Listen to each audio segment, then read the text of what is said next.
What's up, man? What's up? Family, we back with another Flight React video. Again, that's two today. But we're up to Flight Reacts to 5 disturbing internet mysteries solved by Reddit. Sad and creepy. Do flight crew, FTC, flight Flight team team stand sit up. down. It's June. Hey man, crime reacts back at us. Boom. Crime reacts back at it again. Try not to get scared. We back on the man chillin' scares. 5 disturbing internet mysteries solved by Reddit. Y'all stay safe out there in the summer, man. Make smart choices. Stay out of trouble. 24th of April 2022 at around 3 p.m., 10-year-old Lily Peters left her home to visit her aunt on her own. The aunt's house was just a 3-minute bike ride from Lily's home in Chippewa Falls, Wisconsin. And since she lived with just her father, Alexander, after her parents' divorce, Lily often went to her aunt's house on the weekends to play around. So it wasn't unusual for her to make this journey on her own. Unfortunately, what started off as an ordinary weekend was about to end in a horrific tragedy. Things took a turn for the worse when Alex noticed that it was getting dark and Lily still hadn't come home. It wasn't like her to stay out late. He called his sister, assuming Lily was still at her place. But, to his surprise, she told him Lily had already left over Dang! Someone reached up He for then 50 called the parents months? of Lily's friends, hoping she might have stopped at one of their houses on her way back. However, none of them had seen her either. Fearing for the safety parents' worst nightmare, of his daughter, Alex began searching the route. Bro, I forget Flight has a daughter, bro. House. He also contacted the police and reported his daughter missing at around 9 p.m. While the authorities didn't issue an Amber Alert, they quickly formed a search party to help look for her in the surrounding area. And after hours of searching, Alex finally discovered the first clue to his daughter's whereabouts: her bike, abandoned in a nearby wooded area. But Lily herself was nowhere to be found.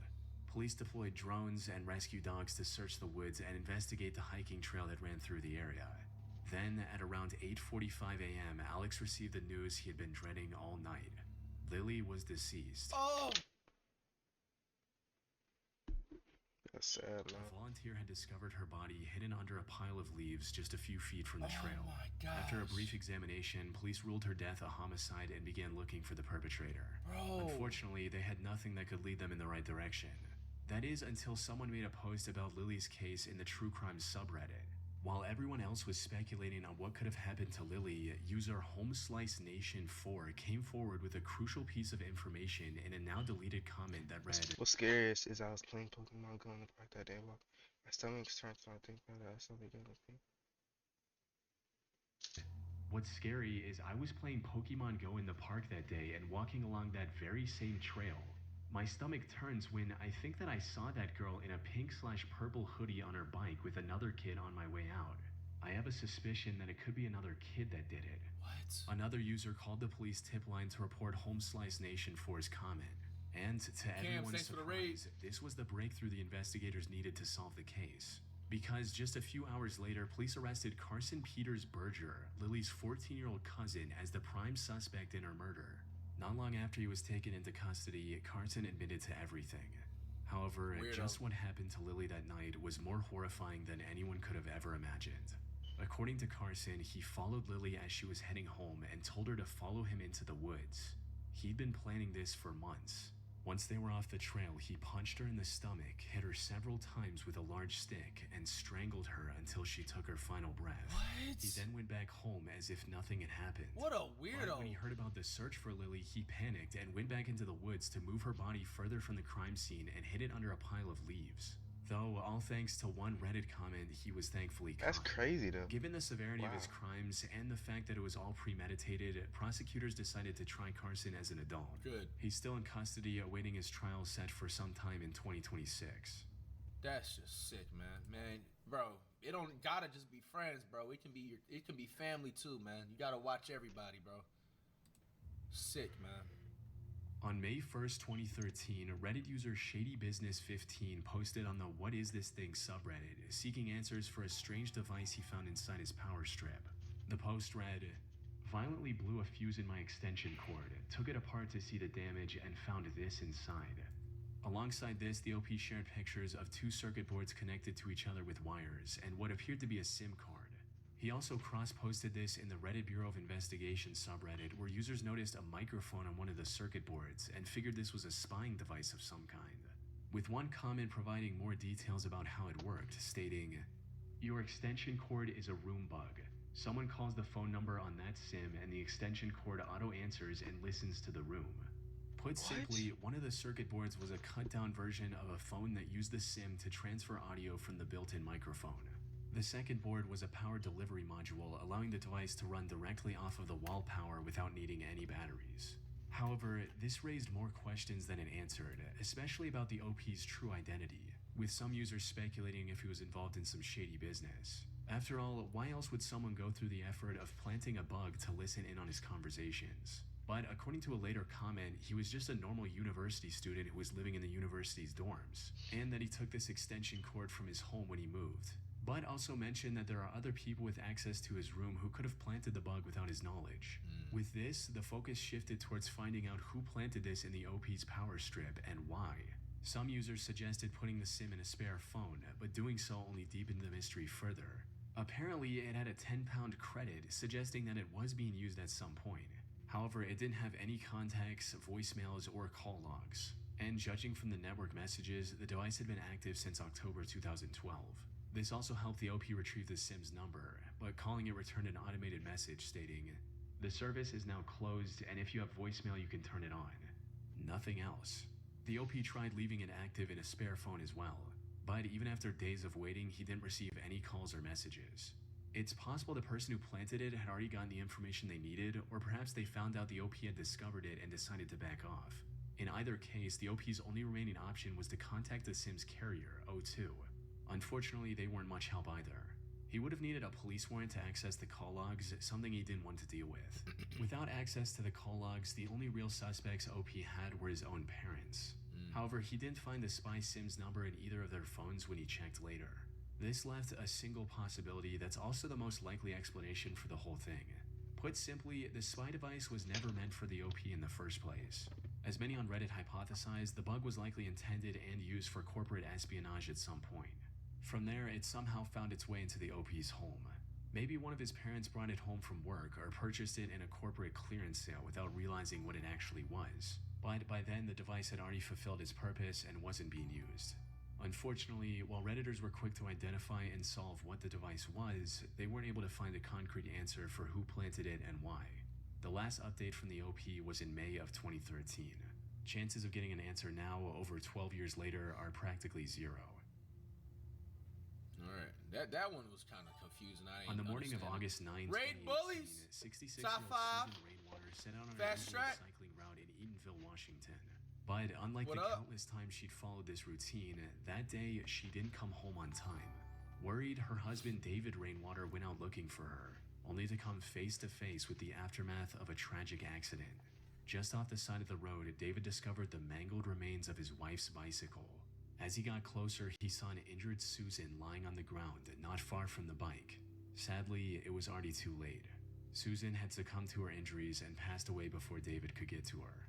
He eventually gathered himself enough to call the police, who, after examining Susan and her surroundings, were able to piece together what had happened. And according to their investigation, this was a classic hit-and-run case.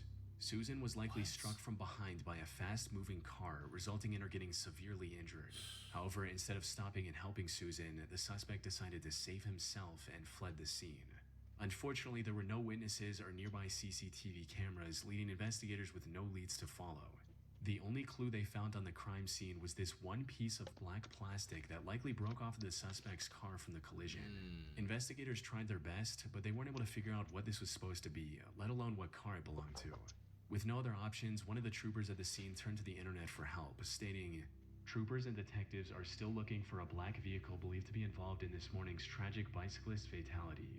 If you know anything regarding this collision, Anybody that be please out there call riding Washington bikes, man, please be careful, man. There's a lot of non-drivers out there. Cars do not have eyes. State Patrol." While this post received little attention on Twitter, someone reposted the query on the What Is This Thing subreddit, where it went viral and received valuable input from hundreds of users. And it didn't take long for Redditors to figure out that this piece came from the car's headlight bezel, as it had the notch used to access the headlight adjusting screws. However, figuring out what car this belonged to was still going to be a tall order. After all, there are dozens of manufacturers with hundreds of different models. Not to mention aftermarket parts, which would have been practically impossible to track down. But just when it seemed like all hope was lost, the Post reached perhaps the only person capable of identifying the suspect's car model from that tiny broken piece. 2 hours after the original post was made, user Jeff's Nuts dropped a comment that single-handedly brought the search to a close. As it turned out, Jeff was a state inspector in Maryland, where his job was to make sure vehicles were up to code before issuing registration. So he'd seen his fair share of headlight bezels at work. And according to him, the piece police found belonged to a 1988 Chevy Silverado.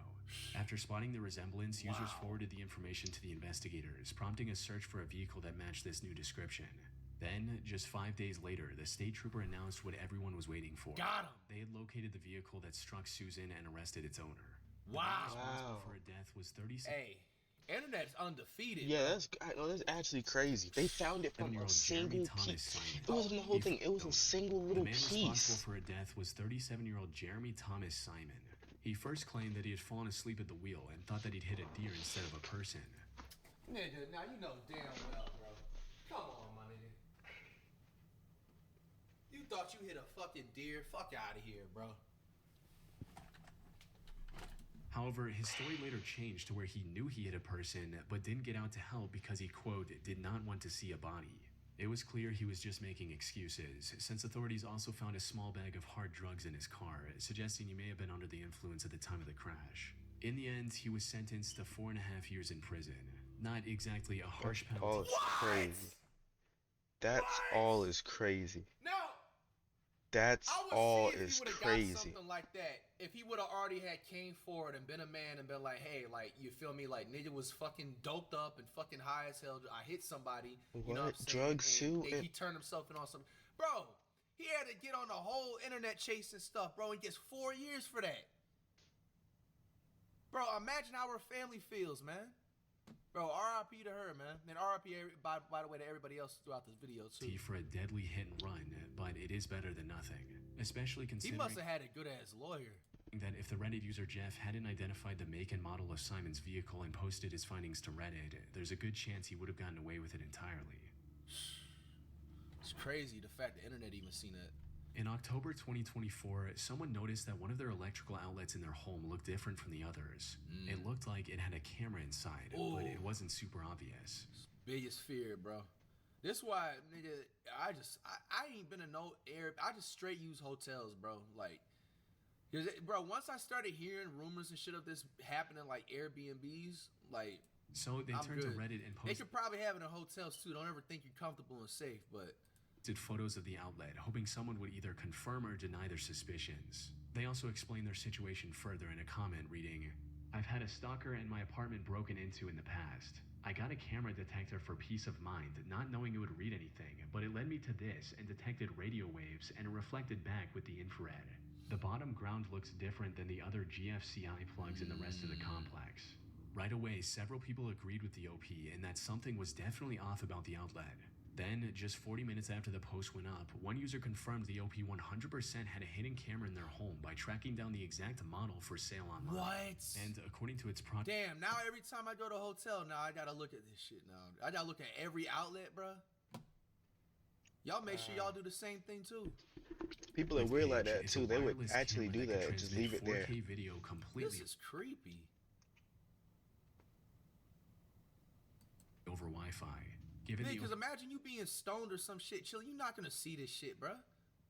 Piece history with a stalker, the same person was likely behind installing the hidden camera as well. Many strongly suggested the OP get out of the house and call the police. Unfortunately, what happened next remains a mystery. The account that made the post was a throwaway the OP created solely for this purpose. And after confirming their suspicions, they never posted any new updates. In July of 2012, user Delver of Secrets Reddit account made a post in r/askreddit looking for answers on a strange encounter they recently had. It stated, Today, a homeless-looking man handed me $50 and this note. Do any of you have any idea what it means? Dear Reddit, I work in New York City and was dragged into a very curious situation today. I was taking the 1 train from Midtown to the financial district, and as usual, the train was pretty packed. I bumped into a raggedy-dressed man as we got on, and he shot me a quick smile. I thought nothing of it until he went to get off at 14th Street, and he handed me a $50 bill along with a note. Before I could even open my mouth to ask him a question, he was gone. Below, you find pictures of both the front and back of the note.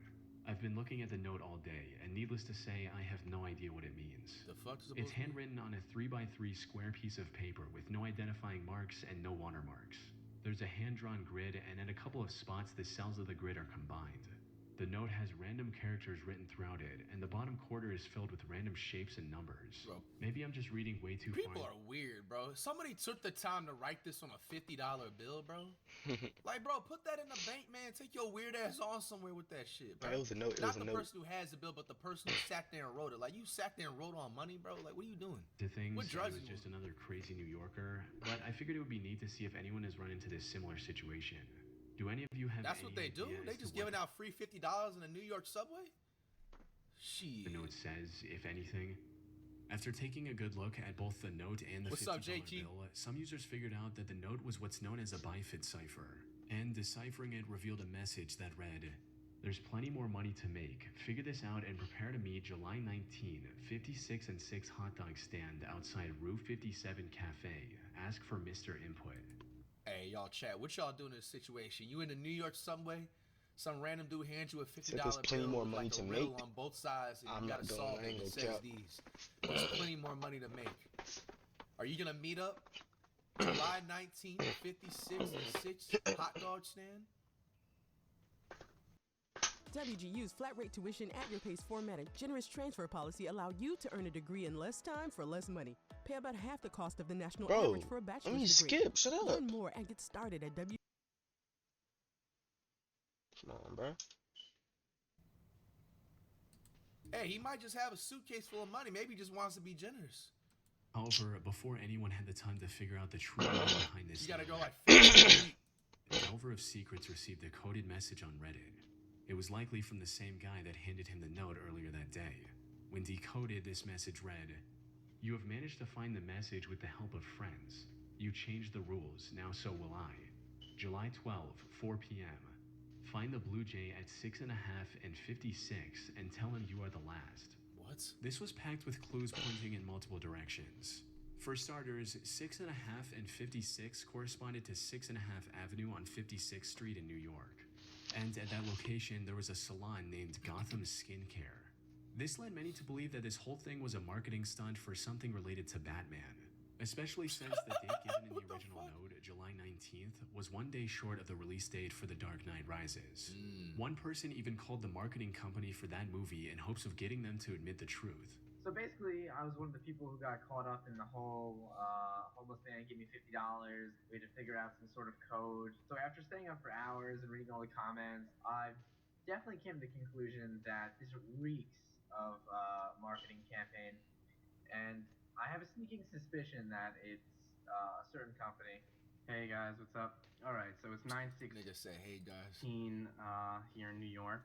And I'm about to call Leveraged Marketing Corporation of America. If you look up the address that we're all supposed to meet at later today at 4, this is actually a marketing agency that's right next to it. So it just makes sense that it might be them. And Fast Track, thanks for the raid. The Dark Knight thing just makes sense too because the movie's coming out so soon. And, hi, how are you? I'm fine, thank you. I'm calling to make sure that everything is going to be set up for the Dark Knight campaign later today. What is the Dark Knight campaign? Is it New York City? Yeah, it's actually right next to your office at about 4 o'clock today, actually. I know that. Please give Margie a call. I'm Callan. He just admitted to knowing about it. Wow. I don't know. You figure it out. While this didn't lead to anything substantial, Reddit users found the next clue hidden within the Reddit message. You see, the username that sent the message was 222-0944-379. One user converted this to an IP address, and it led to Fort Huachuca in Arizona, a military base that's primarily focused on intelligence training. So, could it be that Delver of Secrets was being recruited as a spy or something along those lines? For some, this was certainly a possibility.